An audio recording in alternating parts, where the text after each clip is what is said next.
What made China win in World War II? This is a question raised by a foreign netizen on the Q&A platform Quora. After the Opium War, China endured over a century of poverty and weakness, repeatedly defeated in wars against foreign aggression. During the War of Resistance against Japanese aggression, China faced a massive disparity in strength. With Japan's military machine far more advanced, how did the Chinese people manage to fight back and win on such weak material footing?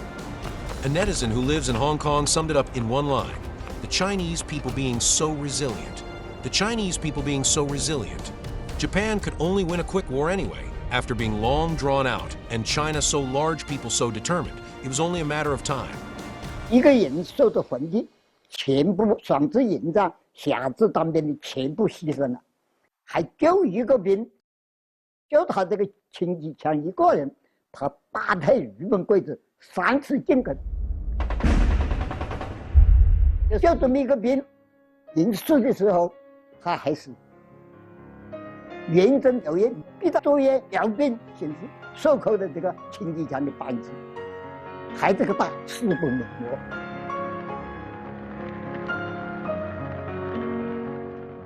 On February 15, 1942, nearly 100,000 British Commonwealth troops surrendered to Japan in Singapore.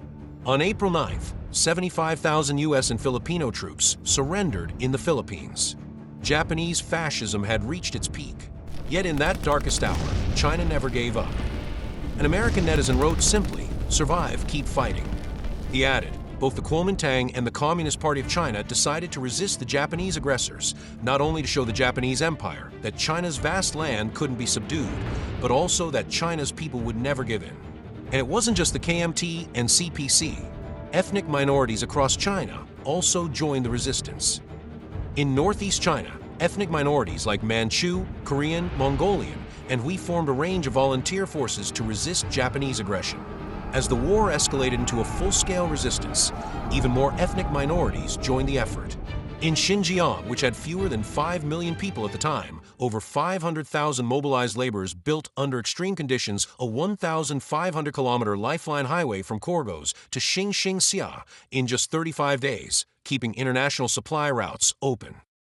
At the same time, patriotic overseas Chinese, though far from home, also took part in the war effort and supported the resistance in various ways. Donating money and supplies was a major part of their contribution, but many of them went even further, choosing to return to China and join the fight directly. According to post-war statistics, over 40,000 overseas Chinese from Guangdong alone enlisted and fought in the war. 毛主席告诉大家，我们是进行人民战争。我们共产党呢，确立自身的法宝呢，就是人民战争，动员人民，组织人民，武装人民。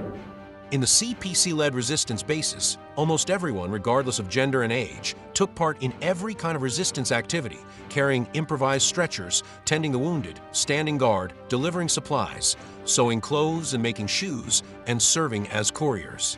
Unity became the backbone of China's long resistance. One netizen, Jejuan Wu, noted that Chairman Mao's famous On Protracted War laid it all out how Japan was going to lose 7 years before it happened, before any other country had entered World War II on the Chinese side. Basically, Mao reasoned that every Japanese victory was also a defeat. As long as China could keep the resistance up, more Japanese holding in China just meant that the Japanese occupiers became more open to Chinese guerrilla harassment and sabotage. The bigger Japan grew, the more costly the war effort for Japan, until it bled Japan dry. That was Mao's reasoning, and that turned out to be exactly how Japan lost the war in China. And history proved him right. As the front lines stretched thin, Japanese troops sank deeper into the Chinese quagmire. Japan's domestic resources were nearly exhausted, and its supply lines fell apart. Even Hajime Sugiyama, chief of the Imperial Japanese Army General Staff, admitted that the war in China was becoming increasingly difficult and unsustainable for Japanese forces. During the protracted war, China also developed a range of highly effective tactics, including tunnel warfare, landmine warfare, river-based guerrilla warfare, and militia-based joint defense.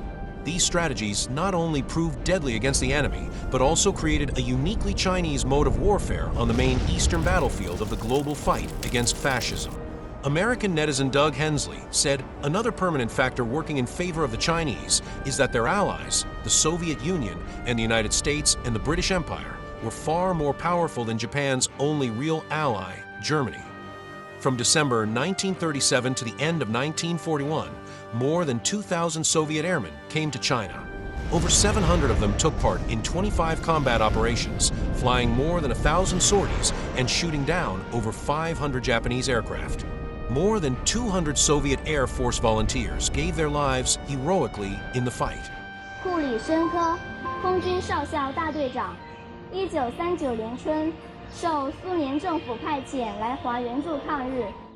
During an air battle over Wuhan in 1939, Kulishenko shot down 6 Japanese planes. After coming under heavy attack, he was forced to make an emergency landing in the Yangtze River. At just 36, he gave his life to protect his aircraft. He once said, "The people here treat me so well, it feels just like home." And they were not alone. China's resistance front saw the arrival of many foreign friends from around the world. Norman Bethune, Dvorkanov Kotnis, Agnes Smedley, and Louise Strong, Edgar Snow, George Haydom, Riwai Ali, John Rabe, Bernhard Sinberg, John McGee. The list goes on. They crossed oceans and borders to stand side by side with the Chinese people against fascism. The anti-fascist alliance of World War II endures as a landmark in the struggle for global justice and peace, a legacy to be cherished for all time.